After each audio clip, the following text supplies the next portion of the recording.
Today, I got to ask first and foremost, how you feeling? You know, you're just, a week and a couple of days out from your fight. Well, first of all, thanks for having me on the show. And I feel great. You know, I'm excited.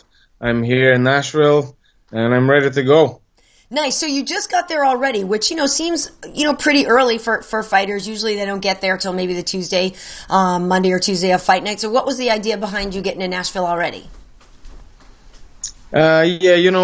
I felt the one advantage that Cobb would have over me would be home advantage, So I thought, why not take that away from him? Why not come here a bit early and make this my home for the time being? Get used to the time difference, get used to the climate, just get comfortable with all the restaurants around, the food and everything, So that's what I did. Nice. I will tell you, Nashville is a really cool town, but stay away from the fried pickles because they'll make you retain water. Let's talk about your camp. Did you do the usual things? Who did you have for training partners to get you ready for somebody like Cub, who is a very obviously exciting and dynamic striker, a guy who really likes to put the pressure on? Well, at the very start of the camp, Conor kind of was starting to get ready for Mayweather already. So, we got a good few rounds with him, boxing, and then he helped me as well with some combinations and, some shots that would work well against Cobb. And then, the usual suspects as always, and I had Richard Smullen, helping me jiu-jitsu wise, and then Peter Quille, with wrestling and everything. So, very good camp as always, in SBG, no stone is left unturned, we look at everything, and so I'm ready. Mm-hmm. A lot of people, when this fight got announced, were kind of like scratching their heads saying, why is Cub fighting Artem? And it seemed like really you kind of brought this fight into reality. Can you take people through how this happened? Because it basically started with you kind of calling him out. Is that right? Yeah, I just did an interview and they asked me who would I like to fight, and I mentioned his name, and then I seen on Twitter that he responded and said that he didn't like me anyway, so I just kind of went from there. I thought, okay, this could actually happen, and then I messaged Sean Shelby saying, look, Sean, I know you probably think, Cobb is going to beat me, but please let me prove you wrong. And sure enough, he gave me the opportunity, and here we are. Well, does that people say the fight makes no sense for Cub? Like, people understand why you would want to fight him. Obviously, he's a big name. He's coming off that fight with Doo Ho Choi. Like, Cub's sort of recent fights, his recent renaissance is looking so good, and it's understandable why you want to fight him. People don't quite understand why he wants to, quote unquote, like, fight down. You know what I mean? They're like, what does he get from this? What's the point for him? Does that offend you at all? Coming back to your question, I don't get offended by anything. There's a very close circuit of people that I have, and those are the people whose opinion matter to me. Everybody else can, whatever. I'm not. Because now you're on a 2-fight win streak. So how much of that excitement comes from you, knowing that you have a guy that's going to play the game that you like to play? Oh yeah, absolutely. I'm very excited. I love those kind of fights. I'm getting ready for a 20-round war. That's what I'm ready for. How it's gonna go, who knows? We'll find out. But yeah, of course, I am very excited. But I like all styles. And Ryan, I was frustrated, of course, but I still enjoyed being in there. I love the octagon is a very special place for me. It's my favorite place on the planet. It's the one place where I can truly relax. There's no war in there. There's no global warming. There's no cancer. There's nothing there. There's just peace and quiet and just enjoyment. I can truly relax and just, sort of go on a holiday. So I try to be in there as often as I can. If it was up to me, I'd fight every Saturday. So yeah, I'm just looking forward to being in there once again. Yeah, the people who don't like you, Artem, say, oh, look at his record. The guy's got like almost as many losses as wins. This guy's not good. But like you've proven that you just embody the spirit of a fighter. So, do you feel like you have a better sense of coming back from defeat? Do you feel like you have something that maybe other fighters don't have, who, guys who have a record that's nearly perfect or something where they haven't had to face adversity?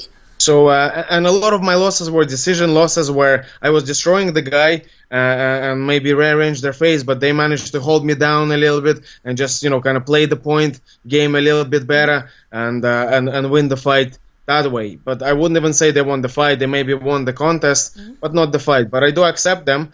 and fair play to them. I never turn my face away from that. All those wins and losses, they're all mine. I was in there and I done it, so that doesn't bother me. Well, good. You're also not really bothered when people say that you wouldn't be here if it weren't for Conor. Absolutely, and I will confirm that, no problem at all. It absolutely is like that, because unfortunately in this sport, it's not just about fighting the hardest fights and being deserving the shot based on what you've actually done. It is a marketing business. It is a business. And you need something to get in there. Even for Conor, it was hard to get into the UFC. I mean, imagine that Conor was knocking out guys left, right, and center on the European circuit, and he couldn't get a contract. Yeah. So how was I gonna get that? Mm-hmm. So that doesn't bother me at all. He helped me. He's a true friend. He's a brother. I help him in my ways, and he helped me in other ways. And we have a great team. So. But at the same time, for as many people who will sort of try to pick on your relationship, there's a lot of people who really applaud the bond that you have. You know what I mean? And there's a lot of people that myself included, that love the loyalty, that love the bond that you guys have. And I do think that there is really something special there about you guys continuing to support each other and continuing to lift each other up. I think it's great. Yeah, and like I said, the bond is not just there. We weren't just neighbors that you said, oh, that's my neighbor, kid that I know from childhood. No, it was built in the gym, on very, very hard spars, on the spars that, most people couldn't withstand, and I could. So that's how I earned my respect from Conor, and that's how he earned, my respect, and that's how I earned his. So, to me, it's so good. Absolutely. I think that's what is so great about talking to you is, there's a lot of people who try to say the politically correct thing and who try to maybe appeal to everybody. This is a conversation we had at work about Daniel Cormier. This is DC is somebody obviously I know very, very well. And some people reacted to him after his fight with Rumble the other day and they were kind of taken aback. I'm like, no, that's actually the real DC. Like he stopped. I asked him, I said, hey, do you want to be the hero or the heel? And he's like, at this point, I can't make people, cheer for me. I can't force you to like me or whatever. And I feel like that's kind of the way that you've approached this too, and you've been just organically you. But I also feel like, it's kind of more fun to just speak the truth and not try to tiptoe around stuff. You have to be yourself. Do you find that to be like sort of more liberating? Of course, you have to be yourself. Like there's cameras on you all the time. How can you try and pretend to be someone? I mean, look at John Jones. He tried to do that. Every time there was a camera, he tried to start praying and Jesus, and he was all this holy person.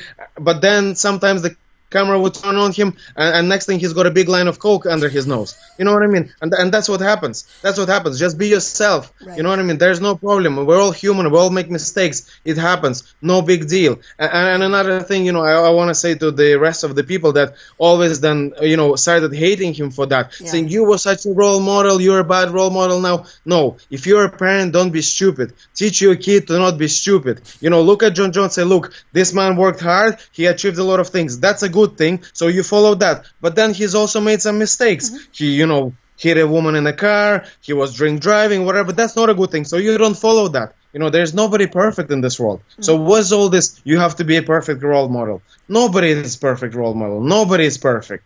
No, absolutely. Teach your kids to recognize that and learn, to see the mistakes. Absolutely. I mean, and the thing is, I feel like in John Jones's case, there is actually a lot of goodwill toward him. I feel like a lot of people, myself included, like we want him to get it together because it's so fun to watch him fight. You know what I mean? That I kind of hate the fact that all these other things are happening that are keeping him out of the octagon because he's amazing. Exactly. And he should just embrace himself and just be himself.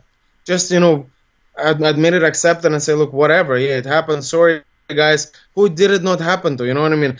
Many people drink, many people do all kinds of stupid shit. We're all human. It happens. No big deal.